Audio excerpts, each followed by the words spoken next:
Manajemen Muba Babal United FC berharap pandemi COVID-19 dapat segera berakhir sehingga kompetisi dapat bergulir. Namun jika kompetisi terpaksa dihentikan, MBU mengusulkan penyelenggaraan turnamen pengganti kompetisi.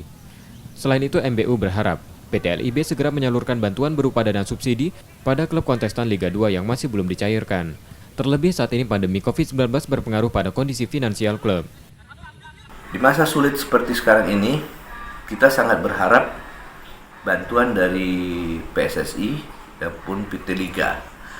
Bentuknya itu bisa subsidi yang kemarin masih terpending, itu bisa mungkin subsidi pertama, termin pertama digelontorkan untuk kita karena ini benar-benar musibah yang sangat kita tidak harapkan dan berat untuk kita hadapi.